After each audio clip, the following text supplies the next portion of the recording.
mertua itu bisa jadi anugerah, bisa jadi orang saya belum ngomong. Mertua, ipar adalah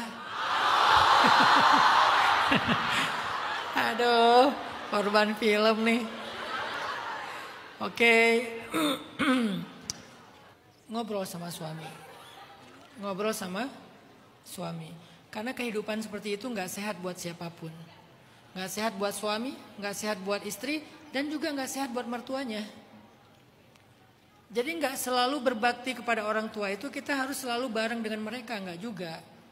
Ada kondisi di mana cara berbakti kita itu justru gak bareng dengan mereka. Kalau bareng dengan mereka itu lebih besar mudaratnya daripada manfaatnya. Makanya saya bilang tadi, diam dengan teknik. Bukan diam pasrah, bukan. Diam dengan teknik. Arti diam di sini tuh bukan, jangan sampai kita kayak bereaksi berlebihan, jangan sampai kita malah melawan, jangan sampai kita malah membenturkan diri dengan keadaan. Itu yang nggak boleh. Maka mending daripada kita membenturkan diri, bereaksi secara berlebihan, malah kita juga ikut drama, mending kita diam. Tapi diam dengan teknik. Diam di sini artinya kita menunggu semuanya akan berlalu sambil kita punya sebuah teknik yang baik. Kalau saya di surfing, diamnya di permukaan air, kesapu ombak. Maka cara diam saya balikin ombak di bawah papan, itu namanya diam dengan teknik. Dalam hidup juga kayak gitu. Diam dengan teknik itu apa? Kita sambil sabar menunggu masalahnya berlalu, kita coba lakukan hal-hal yang memungkinkan kita untuk bisa melewatinya. Apa misalnya tadi, kayaknya perlu komunikasi lebih intens lagi dengan suami, lebih deep lagi, lebih heart to heart lagi dengan suami. Ajak dia untuk berpikir, ajak dia untuk membuka pemahaman dia. Jangan-jangan dia terpaku dengan sebuah doktrin, kalau dia keluar rumah ibunya nggak ridho, dia durhaka. Padahal selain anak bisa durhaka kepada orang tua, ternyata dalam Islam orang tua juga bisa durhaka sama anak. Kenapa jarang kita dengar Ustaz kajian seperti itu? Karena yang ngasih kajian biasanya orang tua. Kan gak mungkin ngomongin diri sendiri, gak bercanda.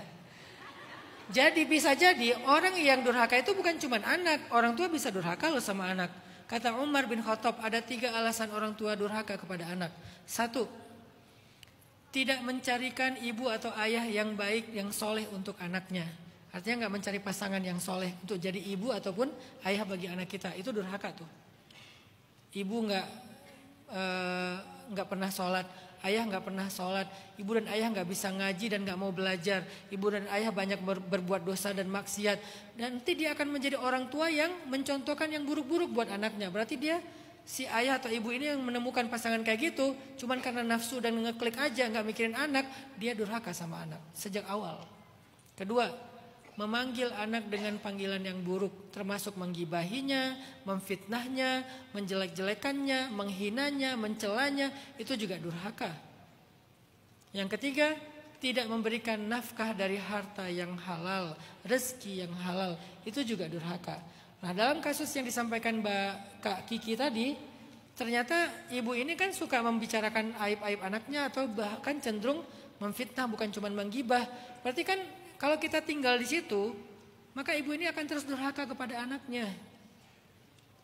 Tapi kan kalau kita nggak tinggal, bisa aja dia tetap membicarakan. Ya sekurang-kurangnya nggak ada trigger yang membuat dia bete setiap hari. Mengurangi potensi dia untuk membicarakan itu, lama-lama dia akhirnya ya udahlah, capek juga ngebicarain orang yang nggak ada, ganti tema aja, ganti topik aja, bicarain tetangga kek atau apa? Enggak ya, sama aja. Jadi maksudnya kita jangan jadi trigger dia untuk berbuat dosa. Jadi menurut saya mereka nggak tinggal serumah itu lebih maslahat daripada mereka tinggal serumah.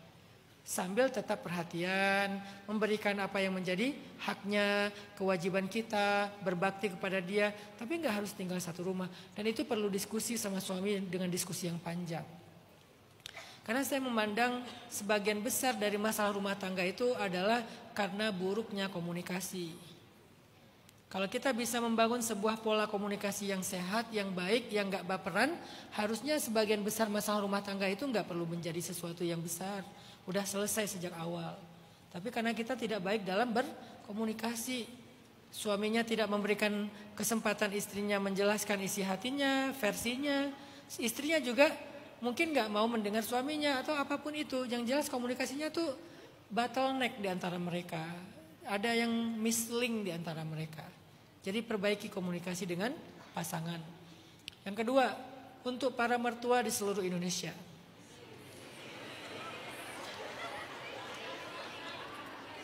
Untuk para mertua di seluruh Indonesia. Menantu itu adalah amanah dan anugerah. Sebagaimana anak yang engkau lahirkan, sebagaimana anak dari darah dagingmu sendiri.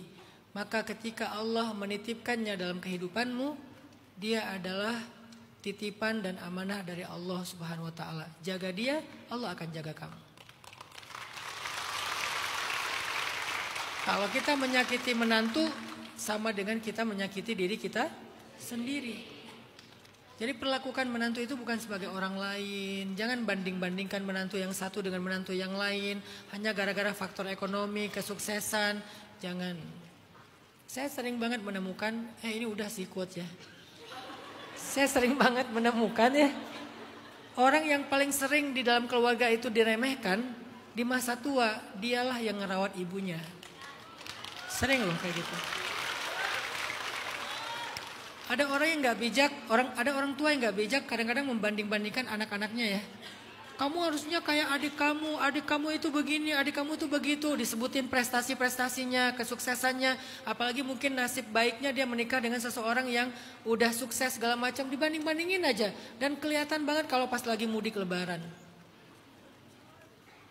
Padahal selama ini yang ngurus dia bukan anak yang dia banggakan. Anak yang dia banggakan itu saking suksesnya dia tinggal jauh. Justru yang mengurus dia anak yang selalu direndahkan, dicela, dihina. Dialah yang mengurus orang tuanya. Jadi semua anak itu anugerah dengan caranya masing-masing.